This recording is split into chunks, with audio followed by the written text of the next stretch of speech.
Hey, what's up guys? So I'm gonna be filming the video that I promised, which is how to get rid of tan lines in 2 seconds. Wait, just kidding. I'd be rich if I could do that.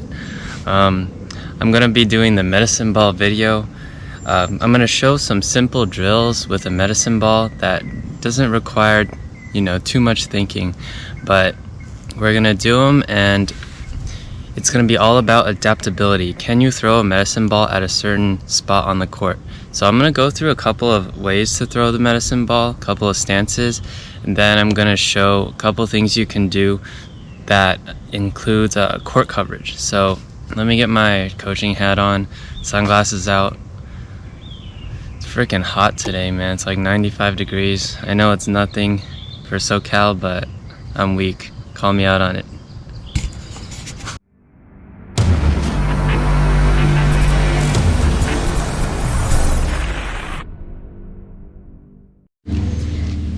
Alright, so let's talk about 3 basic medicine ball throws first, and then we're gonna go to all court coverage. Okay, so first medicine ball throw, basically representing the stances.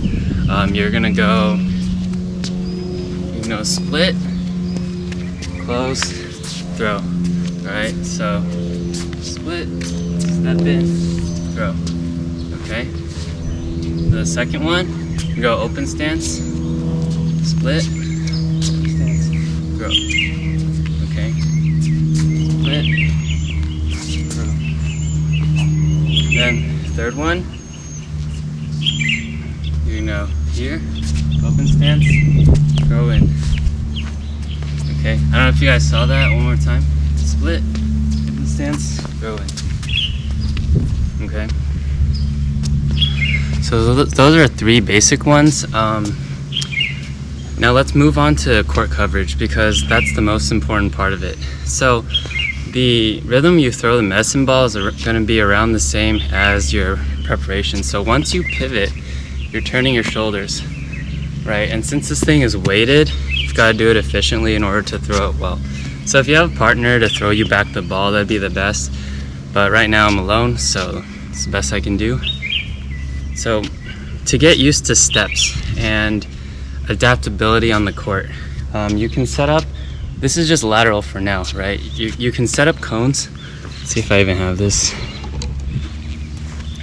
Right, so you can set up cones like this and throw the medicine ball in every stance over every cone. So I'll go close, I'll go open, and I'll do the last one. All right, so here, here.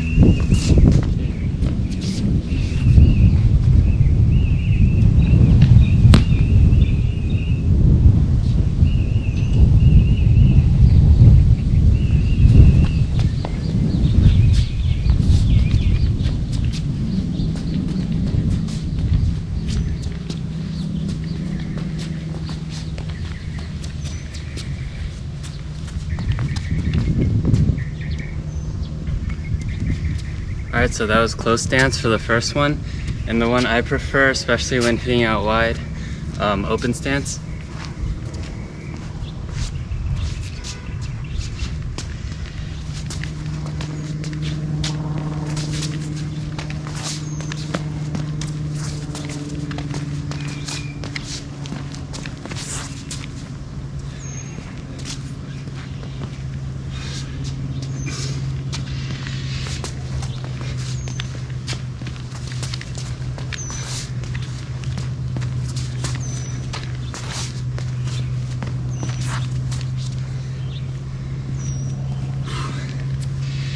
Alright, that was pretty tiring, out of shape, but those are the first 2.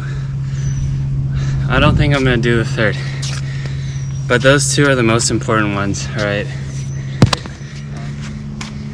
so there's an example of the lateral going with the medicine ball, and it's important to do it every stance, even though you're probably not going to use the neutral stance out wide like that, but it's good to be able to configure your feet however you want while practicing good rhythm with the ball. If you can kind of have your feet do what you want as you're running, then you can adapt to balls that are weird. Like say I might get out wide and then I might decide like I'm early, I'm actually gonna get back, shuffle and hit. You never know, right? There are always situations in tennis where the ball is not as you expect. So practice every stance everywhere, especially with a medicine ball. So basically I have these increments just so I know that I can measure my steps as I go. Like I can measure my steps naturally right now. It might take you guys a little bit adjusting and testing to adjust your steps, but tennis, there are no like fixed blocks in tennis. Tennis is all about like it can land any place on the court, right? So I think that's where people fail a lot, is they hit a lot down the middle, they hit a lot at a certain height. Anything that goes anywhere else, it's a little tough for them. So backward movement, forward movement. I'm gonna show one more drill, and then I'm gonna show moving forward stuff. Now this is one of my favorite drills to do. I'm only gonna show it on the forehand side. It's the same on the backhand. I like to alternate between having my students use the medicine ball and then feeding them the exact same shots so they can get the muscle memory down for the rhythm and the loading and everything. Okay, so it's gonna be a 3-shot progression. You're gonna go, first ball is going to be a quick one, right out wide here. You're gonna throw, get back. Second ball is gonna be forward, run forward, hit, get back. Third ball is gonna be around, hit, get back.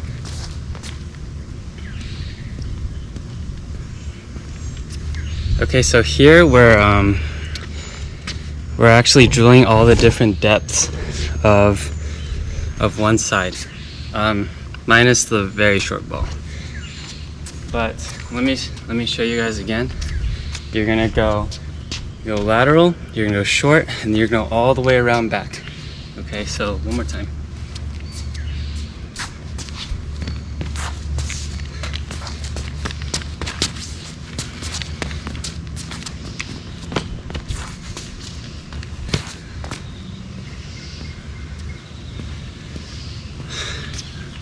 So you see how I've got to 3 different spots, and footwork is pretty efficient.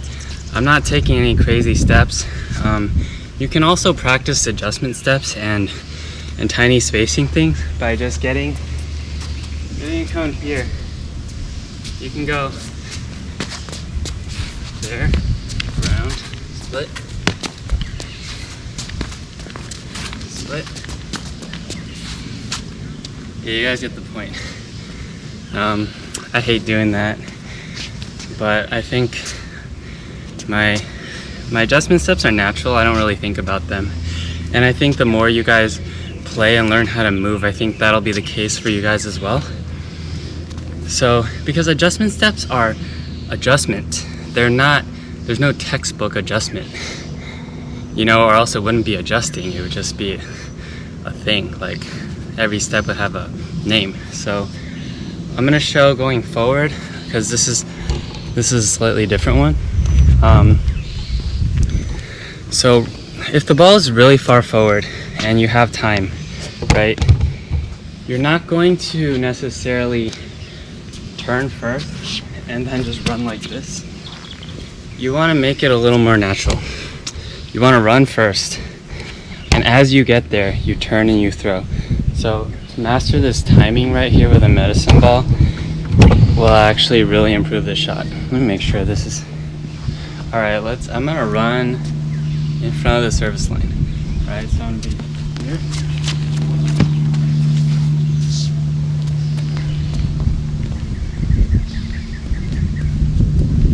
So you see my second to third last step, then I start to go. Okay, I can do this open stance as well. I can stop, open stance, run, stop, hit, here, run.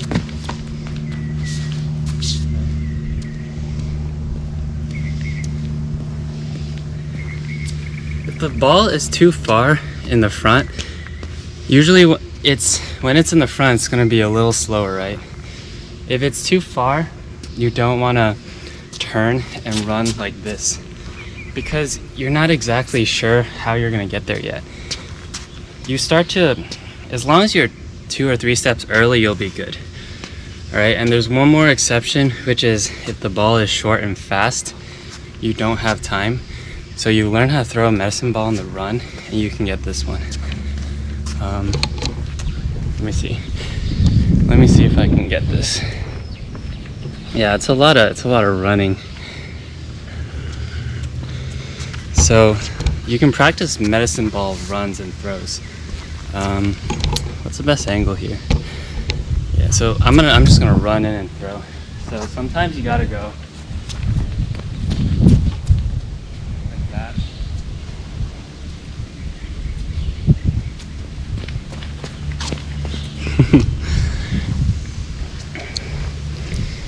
So yeah, these are all good. Like, nothing complicated. You're just running around with a heavy ball and throwing it, right? I'm done with this thing. I don't train anymore.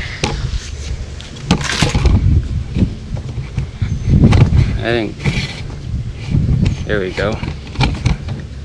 I didn't come into retirement just to train more. Actually, I did. I would love to train more, honestly. But it is what it is. I don't always have the time for it. I'm sweating, man, just from pretending to toss around a medicine ball. If you guys have someone to throw you the ball, it's the best thing because you can actually work on the release. If you don't, it's fine.